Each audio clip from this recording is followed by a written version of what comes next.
no amount of bundles that you can chase that are going to satisfy the emptiness in your soul. I'm telling you this as someone who loves you enough to tell you the truth. That is what's wrong with these women.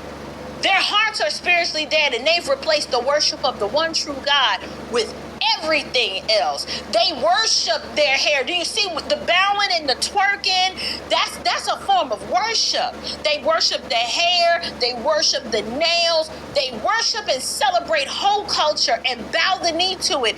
And then, believe it or not, they actually do worship themselves. That's why you hear the yes, yeah. Like, you hear all of that.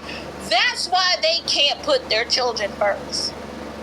You just saw a quick glimpse into the worship of self. That's why they can't show up to the PTA meeting, but they'll show up to a free hair giveaway. Okay? Their hearts are darkened. Their hearts are darkened and their spirits are empty. This is why I call them the orangutans. It's the female imbecile who can't manage her misery.